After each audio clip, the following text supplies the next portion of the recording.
आज की दवा है सिकुटा वेरोसा।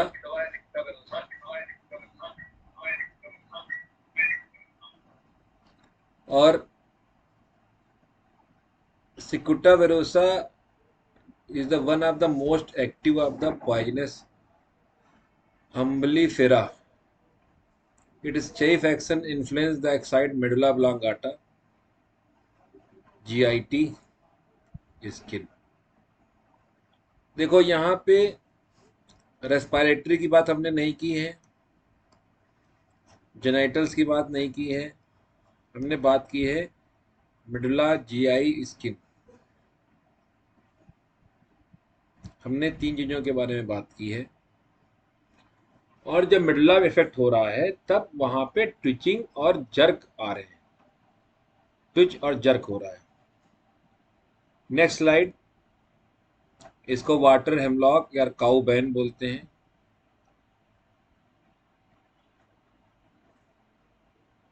इसका जो एक सबसे इंपॉर्टेंट स्फेयर ऑफ एक्शन है वो नोट कर लो, वो है स्ट्रक्चर। अगर इन्फ्लामेशन के बाद स्ट्रक्चर में जाएगी, इन्फ्लामेशन हुआ, इन्फ्लामेशन के बाद स्ट्रक्चर में जाएगा। affection caused by getting splinter into flesh, trismus and tetanus, injurious effect of concussion। देखो, जैसे मान लो कोई मछली खा रहा है और वो मछली का कांटा उसके गले में चुभ गया, तो वहां पे क्या होगा, स्ट्रक्चर हो जाएगा, यानी कैंसरस कंडीशन भी आ सकती है। और वही जो भी स्प्लिंटर है उसकी वजह से टिटनेस हो सकता है, उसकी वजह से कन्वर्जन आ सकते हैं। फिर लिखा है warm complaint in children with conversion.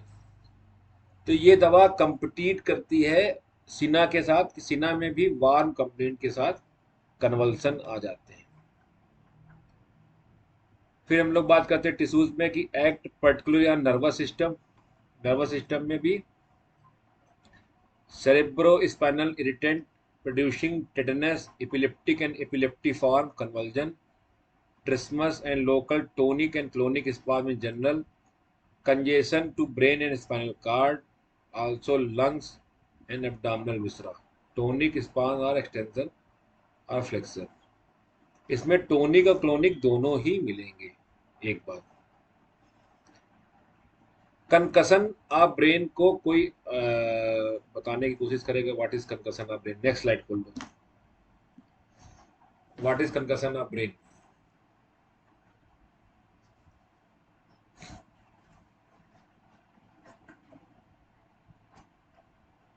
कोई बताया कंकसन ऑफ ब्रेन क्या है।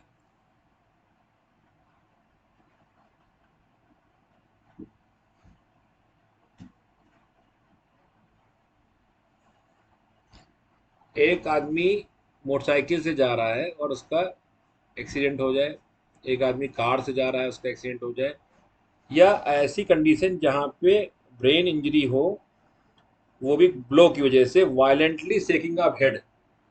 जैसे मान लो कार जरा ऐसे एक्सीडेंट हुआ तो बिल्कुल इसमें वायलेंटली शेक करेगा, या मोटरसाइकिल से जा रहा है तो आर्निका मेंटाना में जो इंजरी हो रही है वो सीधे टिश्यू पे एक इम्पैक्ट आके ऐसे हो रही है। यहाँ पे क्या हो रही है, कंकसन की जैसे हो रही है।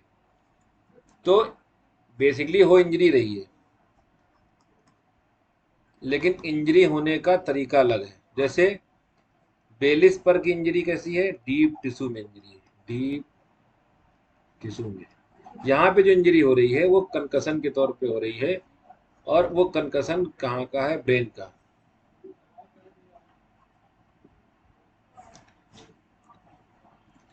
लिखा है touch nose very sensitive to bleed of nose from slight tongue touch. अगर स्लाइट टच करने से मतलब tongue painful, answer question while unconscious when touched. मतलब यहाँ पे अगर हम इसको कहें कि जो प्लांट्स किंगडम होता है वो टच ही होता है, तो वो बात यहाँ पे सिद्ध होगी। नाक को मैंने टच किया और ब्लीडिंग शुरू हो गई। अगर किसी ने टच किया, उसने क्वेश्चन का आंसर दिया, अनकॉन्शियस हो गया। यहाँ पे छिल जाना ब्रूइज सेंसेशन होगा थ्रोट में। Tonic sponge renewed from slightest touch, वहां पे जो भी प्रॉब्लम आ रही है वो हल्के से टच से हो रही है। इरप्शंस बहुत पेनफुल है। हेनमैन सर ने कहा है, नेक्स्ट स्लाइड, हेनमैन सर ने कहा है कि complete proving will show that it is useful in rare cases where no other remedy is homoeopathically suited and particularly in chronic cases for I have seen it effect last for 3 weeks even when given a small dose। Hanuman sir ने कहा कि मैंने जो proving की है वो पूर्ण नहीं है, लेकिन अगर इसकी हम पूर्ण प्रूविंग करें तो ये दवा आपको बहुत ही अच्छे रिजल्ट देगी रेयर केसेस में। इसका मतलब है ये दवा हनुमान सर ने भी रोज यूज नहीं की थी, लेकिन जब भी यूज की है वहां पे ये हेल्प करेगी। एक बात,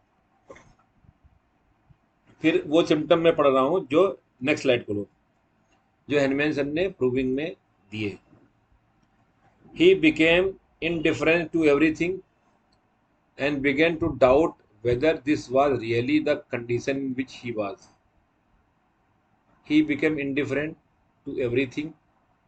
ये एक बहुत अच्छा सिम्टम है कि एक बंदा कभी कार से या मोटरसाइकिल से या कहीं से जा रहा था, उसको कंकशन हुआ ब्रेन का, उसके बाद से वो इंडिफरेंस हो गया, इंडिफरेंस में चला गया, और इंडिफरेंस में जाने के बाद वो ये सोचता है कि ये जो सिचुएशन है, ये कंडीशन है, ये वास्तव में हो रही है कि नहीं हो रही है। तो इसके रूब्रिक अपनी रिपर्टरी में क्या दिए हुए हैं, वो है indifference apathy, indifference apathy concussion of brain after, indifference apathy sadness with, indifference apathy everything to, indifference apathy external thing to. तो यहाँ पे जो सबसे इम्पॉर्टेंट रूब्रिक है वो है सेकंड पार्ट, ब्रेन में कंकशन के बाद। He became indifferent to everything and began to doubt whether this was really the condition in which he has। Next slide। He confounded the present with past। This is very important point in proving we get कि patient is confounded। वो ये बोलेगा कि मैंने खा आज खाना खाया, मान लो उसने आज पनीर खाया है, वो ये बोलेगा मैंने परसों पनीर खाया था। तुम कहोगे तुमने तो पनीर अभी खाया है, तो वो कंफाउंडेड हो जाएगा प्रेजेंट विद पास्ट। वो प्रेजेंट को पास्ट के साथ कंफाउंड कर देगा। और ये रूब्रिक में भी मिलेगा आपको, अगर रिपर्टरीज में देखोगे कि mistake making time in confounding future with past, mistake making time in confounding present with future, mistake making time in confounding present with past. देखो यहाँ पे दो चीजें हैं, प्रेजेंट पास्ट और प्रेजेंट फ्यूचर को भी हो सकता है, वो मिक्सअप कर सकता है, कंफाउंड कर सकता है। अगला रूब्रिक, अगली slide. He thought with anxiety of future and was always sad. देखो एंजाइटी अबाउट फ्यूचर में 196 दवाएं पड़ी हुई हैं।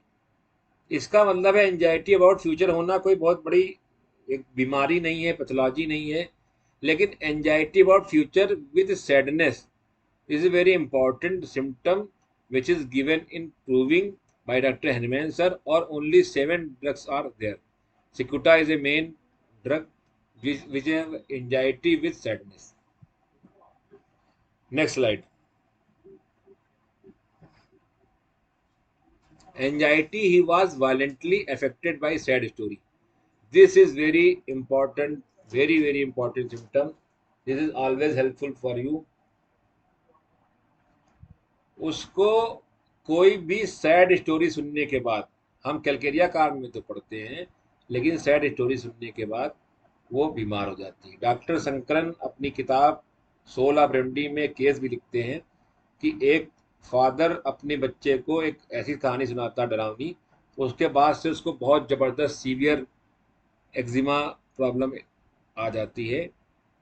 ऐसे बच्चे, ऐसे छोटे बच्चे, ऐसे बड़े लोग जो किसी भी सैड स्टोरी को सुन नहीं सकते। सैड स्टोरी का मतलब है जिसमें कोई बहुत सा दुख हो, कोई बहुत डर हो, ठीक है। तो एंजाइटी स्टोरी फ्रॉम सैड, सिकुटा। मैंने एक पेशेंट को सही किया था, उसको सोमैनाम्बुलिज्म था और स्टैमरिंग की प्रॉब्लम थी, सिकुटा 10 से, कि वो कोई भी बैड न्यूज़ नहीं सुन सकता था। तो ये बहुत ही इम्पोर्टेंट और बहुत ही महत्वपूर्ण पॉइंट है। इसको आपको हमेशा अपने जहन में, अपने ध्यान में रखना पड़ेगा। Affected by sad stories. Next, इसके अंदर मोर्निंग, विनिंग एंड हॉलिंग, ये प्रूविंग। देखो मैंने क्या किया इस बार, कि प्रूविंग के सिम्टम को उठाया और रिपर्टरी में कहाँ मिल रहा है वो दिखा दिया मैंने। मोर्निंग है, विनिंग है, हॉलिंग है, इसके बहुत डिटेल में बात नहीं करूंगा मैं। फिर अगला, एक्साइटमेंट विद कंसर्न। आगे नेक्स्ट चलो, next, excitement with concern for the future, he represent to himself as a dangerous everything that would happen to him। हम जब फियर ऑफ बीइंग इंजर्ड की बात करते हैं तो हम स्ट्रामोनियम को सोचते हैं। और जब हम, क्योंकि फियर ऑफ बीइंग इंजर्ड और फियर, डेंजर और इम्पेंडिंग दोनों ऐसे रूब्रिक हैं जो बहुत ही क्लोज हैं, और हम वहां पे सिकुटा को मिस कर देते हैं। सिकुटा हमसे मिस हो जाती है। सिकुटा के अंदर भी कन्वर्जन है, स्ट्रामोनियम में भी कन्वर्जन है। सिकुटा में नाइट कन्वर्जन है, स्ट्रामोनियम भी कन्वर्जन है। सिकुटा भी डरती है और डरने के बाद कन्वर्जन आ सकते हैं, और स्ट्रामोनियम में भी आते हैं। तो यहाँ पे ये पॉइंट बहुत इंपॉर्टेंट है जो प्रूविंग मिला, और वो प्रूविंग का जो सिम्टम है वो रिपर्टरी में किस तरह से दिया है वो मैंने वहां पे शो कर दिया है। Next slide. When others were gay, he was sad. Sadness for several days. This is very unusual syphilitic perverted symptom कि दूसरों को खुश देख के वो दुखी हो जाता है। ये ज्वेलसी के भी आगे है। अगर ज्वेलसी के बराबर होता तो यहाँ पे सिर्फ 3 दवाएं ना होती। वो 2 दवाएं कौन सी वो ढूंढिएगा।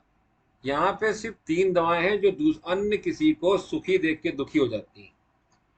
जो ज्वेलस पर्सन है वो तो होता ही है, लेकिन ये यहाँ पे एक आपको एक अनयूजुअल और अलग सा सिम्टम मिलेगा। ठीक है। इसका मतलब एक तो वो एंजाइटी अबाउट फ्यूचर को लेके सैड है, सैड स्टोरी से लेके, मतलब एक तरीके से दुखी है, दुखी आत्मा with conversion. Next slide. Proving का सिम्टम कहता है great liability to startled. Startled मतलब ना चौंक जाना। Every time a door is open और a word spoken, every, even not loudly. मैंने कहा सुनो, वो चौंक गया। Even not loudly he start and feels stitches in the left side of the hand. यहाँ पे लिखा है कि great liability to startle every time a door is open और a word is spoken, even not मतलब छोटे से आवाज बोलने से। अब आप खासियत देखो, जो सिम्टम प्रूविंग में दिया है वो रिपर्टरी में गायब है। रिपर्टरी कहती है कि started started bed in, started fright, started noise, slightest noise, started sleep। यहाँ पे इवन वो स्पोकन से भी है, इतना सेंसिटिव है कि वो स्पोक करने से, बोलने से जो अक्षर निकलने हैं उससे भी प्रॉब्लम हो रही है। Next slide.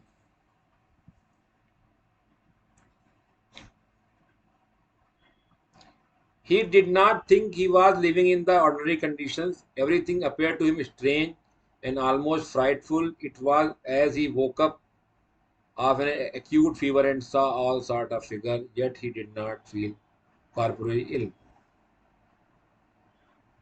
वहां पे जो भी चीजें हैं वो स्ट्रेंज हो जाएंगी, अजनबी हो जाएंगी।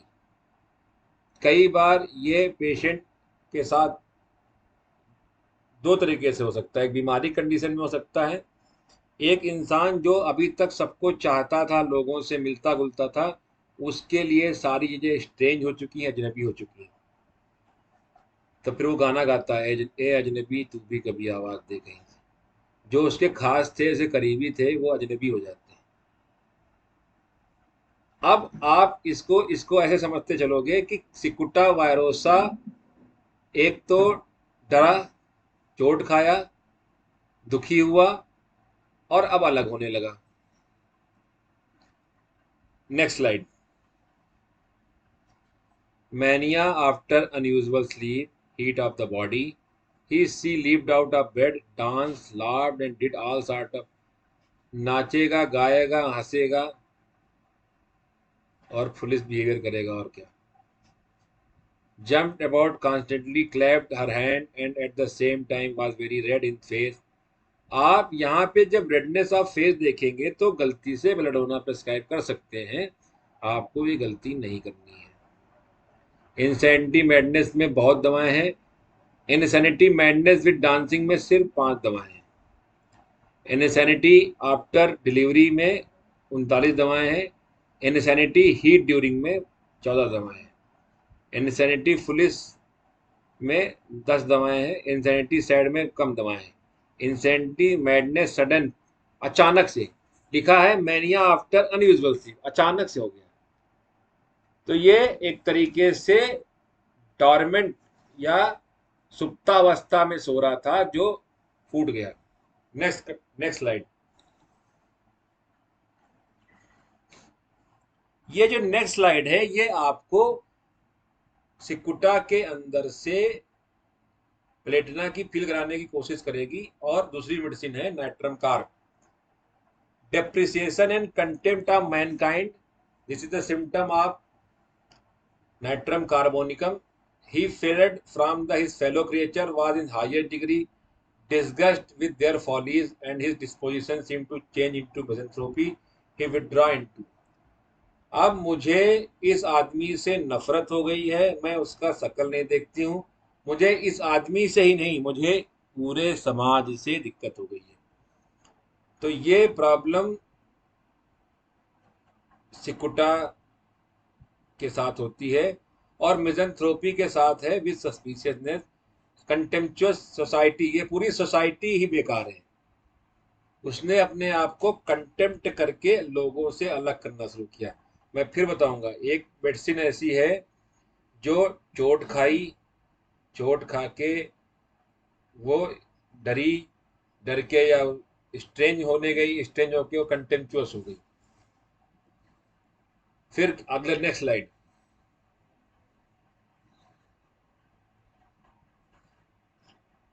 Next slide. Want of trust in people and anthropology जो कहलाती है वो मानवविज्ञान के बारे में। He fled from there, remained solitary and thought serious about their errors। Even वो सब में गलती निकालना और इवन खुद में भी गलती निकालना कि ये गलत है सब। यहाँ पे कंटेम्प्ट करना शुरू कर देगी वो। और वो सस्पिशियसनेस, और लिखा है suspiciousness, mistrustful solitude, desire for Cicuta virosa. Suspicious, mistrustful men about his Cicuta virosa. Next slide. He felt like a child of 7 or 8 year. तभी मैंने वो गाना डाला था कि दिल तो बच्चा है जी, थोड़ा कच्चा है जी, उम्र कब की बरस के सफेद हो गई, और भी बच्चा है। तो जो लोग हमेशा ये कहते भी हैं कि मैं बच्चा होता तो अच्छा होता, या कुछ लोग ऐसे होते हैं जो बड़े होने के बाद भी खिलौनों और उनमें खेलने में उनको मजा आता है, वो आपको सिकुटा वायरसा के रूप में हो सकते हैं, क्योंकि वो उस बचपने से बाहर ही आना नहीं चाह रहे हैं। Cheerfulness, childish behaviour Cicuta, childish behaviour. अच्छा ये भी हो सकता है, एक तुमने कुछ पिक्चर आई थी, वो वीडियो यहाँ वीडियो डाल नहीं पाया। एक पिक्चर जानी लीवर की आई थी, गोलमाल। उसमें उसके सर में चोट लगती तो वो मेमोरी चली जाती थी उसकी, भूला, इसका था भूला। यहाँ पे भूला नहीं, यहाँ पे लिखा है कि childish behaviour injury after, head में इंजरी लगी, उसका उसका बिहेवियर चाइल्डिश हो गया। ठीक है।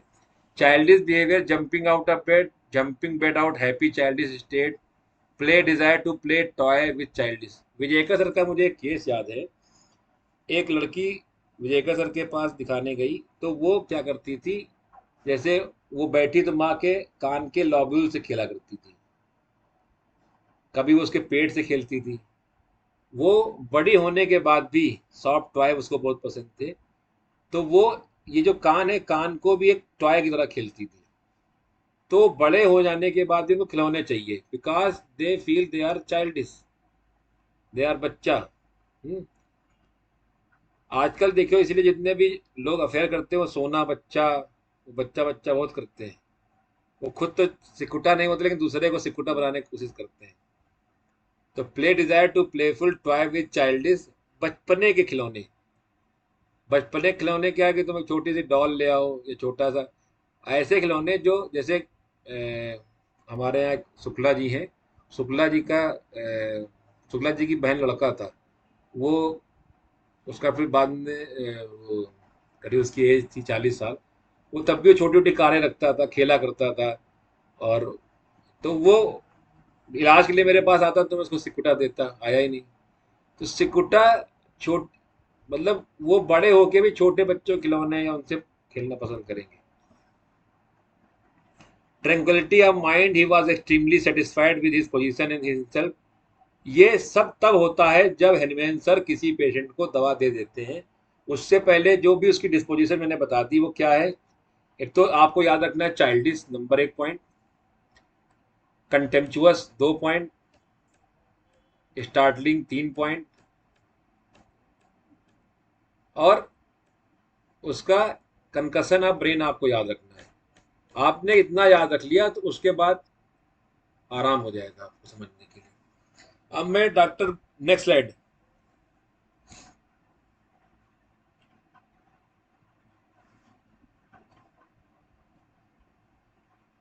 नेक्स्ट स्लाइड में लिखा है Apiaceae or umbelliferae is a family of mostly aromatic flowering plant named after the type genus Apium and commonly known as celery, carrot और parsley family। इसीलिए जो एथूसा साइनेपियम है उसको बोलते हैं फूल्स पार्सले, और वो सारी जो जितनी दवाएं हैं वो इसी फैमिली की हैं।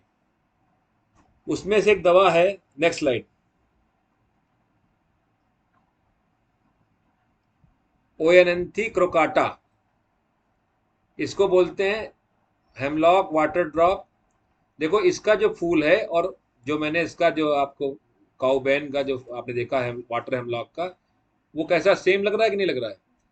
इनके जो फूलों की बनावट है वो सेम है। ये जो फैमिली है ये एम्बली फेरी फैमिली है। अब ये ओएंथी कोकाटा हम दवा देते हैं, इसमें क्या है, अब इसको मैं इसलिए बता रहा हूँ, इसको समझ जाएगा इससे। Next slide. Sudden and complete loss of consciousness, disturbance of intellect, mad and furious, as if drunk, extreme restlessness appearing to mania, furious delirium hallucination, delirium like delirium tremens, constantly move from one place to another, talk without cessation and without knowing what they said, grasp an imaginary object, ऐसे से पकड़ने की इच्छा करना, epileptic insanity, sudden furious attack। Next, it generally indicated in nocturnal epilepsy and in epilepsy arising from sexual disorder. Fit generally occur on night time, although it occur in daytime is not a contraindication। मैं इस family की और दवाओं के बारे में चर्चा इसलिए करने लग गया कि ये फैमिली हमसे बहुत बार छूट जाती है, हम और दवाओं में फंसे रहते हैं और इन फैमिली की दवाओं के बारे में सोचते नहीं हैं, जबकि ये दवाएं वेल प्रूव्ड हैं, वेल सिम्टम्ड हैं, और हम उसके बावजूद इनको छोड़ देते हैं। Most of the cases in which I have used it with success are those occurring in women, mostly about the menstrual time and where absence of menstruation at the allotted time lead to priapism and subsequently epileptic convulsion। हम जब भी sexuality से conversion को सोचते हैं तो हमेशा बुफोराना, ब्राइटाम्यूर इनके बारे में सोचते हैं, हम ओएंथस क्रोकाटा को भूल जाते हैं। इसीलिए मैंने इसकी चर्चा की, क्योंकि ये फैमिली सेम है। डॉक्टर क्लार्क ने reported a case of young woman who never menstruated and had become almost idiotic in consequence. देखो वो उन केसेस की खासियत ये थी कि वो इंटरप्रेट करते थे. पेशेंट आया था इडियोटिक, उसने ये कहा कि ये जब ये बड़ी हो गई लेकिन अभी तक मेंशन नहीं आया, तो डॉक्टर क्लार्क ने उसको वहां से जोड़ा और जोड़ने के बाद उसको क्रोकाटा प्रिस्क्राइब की.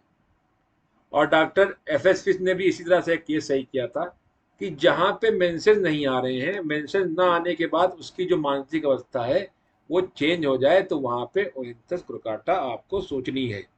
Next slide. अगली मेडिसिन है कोनियम मैकुलेटम. इसका नाम है कॉमन हेमलॉक नेचुरल ऑर्ड अम्बलीफेरी. इसके बारे में नहीं पढ़ाऊंगा, इसकी अच्छी खासी प्रूविंग है. देखो इसका भी पेड़ उसी तरह से दिख रहा है. कोनियम मैकुलेटम में लिखा है induration of gland after injury. Cicuta virosa में लिखा है concussion of brain can't call childish behaviour and convulsion epilepsy. तो इस तरह से ये फैमिली भी इंजरी को लेके सेंसिटिव है. और इसका काम क्या है कि ये जब भी पेशेंट में एम्प्लॉय की जाएगी या पेशेंट में प्रूविंग की तरह आएगी, वो क्या करेगी कि पेशेंट के ब्रेन को डल कर देती है. आप सिकुटा वायरोसा को देखो, आप ओएंथस क्रोकाटा को देखो, कोनियम मैकुलेटम को देखो, तो यहाँ पे ब्रेन को स्लो कर देगी. कोनियम मैकुलेटम भी सेक्सुअल स्फीयर ऑफ एक्शन पे काम करती है कि ये सेलिबेसी के बाद आपको प्रॉब्लम प्रोड्यूस कर सकती है. मैंने इससे कुत्ते को सही किया था, उसको हॉजकिंस लिम्फोमा हो गया था और उसको मैंने कोनियम से सही किया था. उसमें रूब्रिक मैंने उठाया था वही एलिमेंट फ्रॉम सेलिबेसी. फिर एथुसा साइनेपियम, ये दवा कोई बहुत पढ़ते हो आप, इसका देखो फूल बिल्कुल उसी तरह से है. इसको जो है फूल्स पार्सले बोलते हैं. इसके बारे में भी आप अच्छा खासे पढ़ें, इसको मैं डिटेल में पढ़ाऊंगा कभी.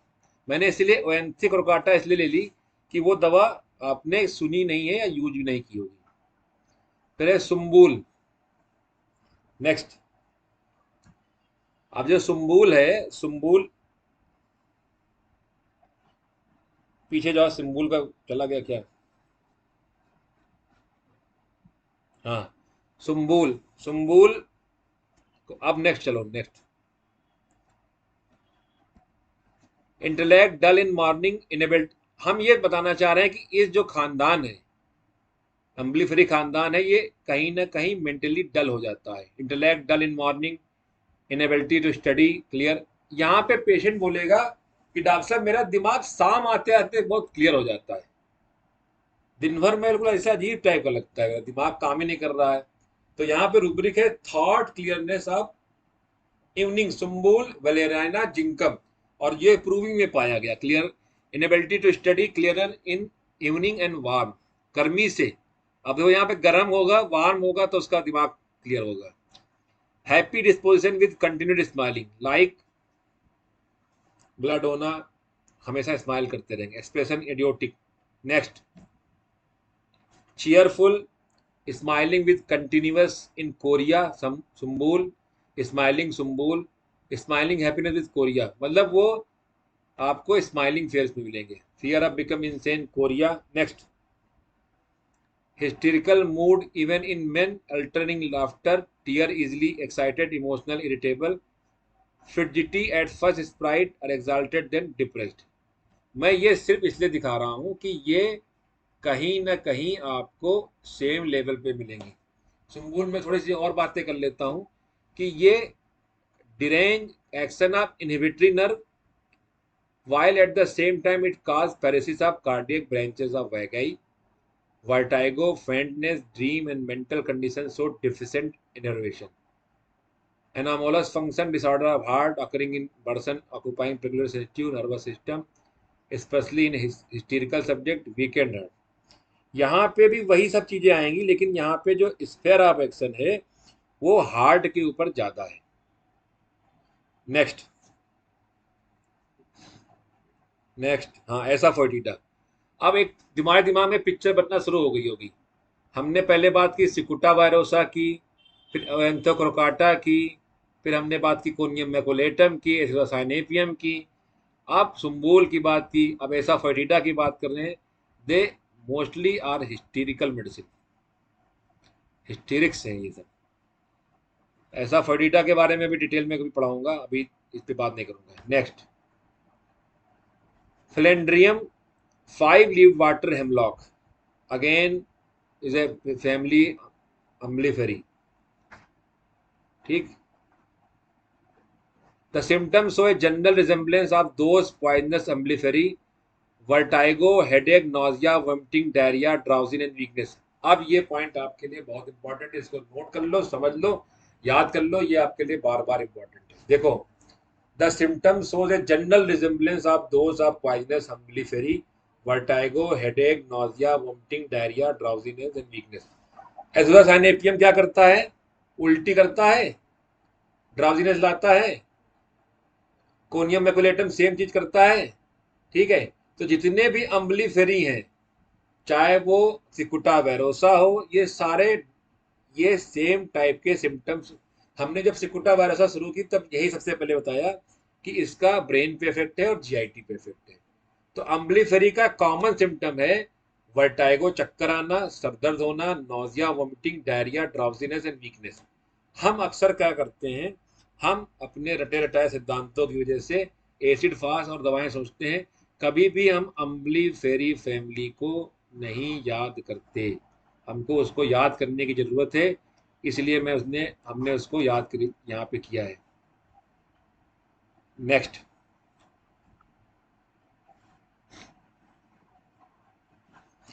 यहाँ पे लिखा है कि फ्लेंड्रियान, जैसे हर दवा अलग है, उससे फ्लेंड्रियान के सिम्टम भी चेस्ट रीजन में आते हैं, और the proving developed many symptom in both में स्पेशली द राइट वन।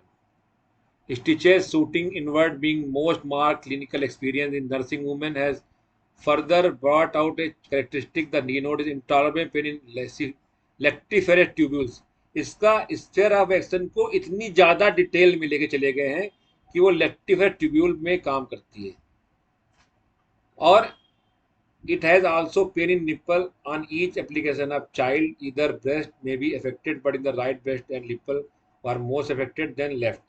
एक बात वो कहते हैं, आप सिर्फ अगर पेशेंट को बेबी नहीं है और उसको कोई भी कंडीशन है और वो बता रहा है कि मुझे यहाँ बहुत सीवियर पेन होता है, तो आप इन दवा के बारे में, फ्लेंड्रियम के बारे में सोच सकते हैं। बाकी सिम्टम तो उसके हैं ही। अभी मैं इंडिविजुअल भी इन सब दवाओं के बारे में बात करूंगा, अभी मैं सिर्फ इसी पे फोकस हूँ। अब एक दवा और आ जाओ।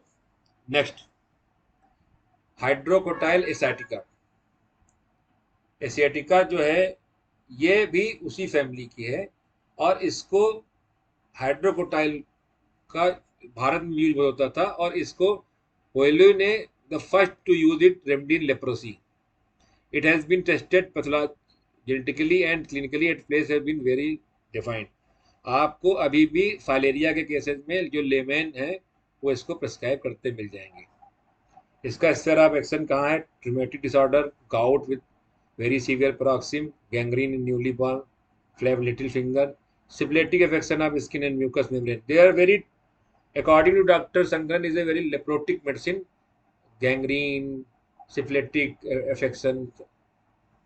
ठीक है, एक दवा इसी ग्रुप की और है, वो है Coninum, an alkaloid from Conium maculatum called Coninum. अब हम फिर वापस चलते हैं अपनी उसी दवा के पास जिसका नाम है सिकुटा वायरोसा। अगर हमको कहीं भी सिकुटा वायरोसा प्रिस्क्राइब करनी है तो आपको कंकशन याद रखना है। ठीक है, आपको एक ऐसी दवा के बारे में याद रखना है जो कि सैड है, हॉरिबल थिंग और सैड स्टोरी को लेके बहुत सेंसिटिव है, कंटेम्पचुअस है। ठीक है, और जिसके अंदर स्टार्टलिंग है बहुत ज़्यादा। और सबसे इंपॉर्टेंट पॉइंट है कि दिल तो बच्चा है जी। अगर दिल बच्चा है तो आपके प्रिस्क्रिप्शन में कभी गच्चा नहीं होगा, और आप आसानी से इस दवा को प्रिस्क्राइब कर सकते हैं। तो ये आज का हमारा लेक्चर रहा। किसी को कुछ पूछना हो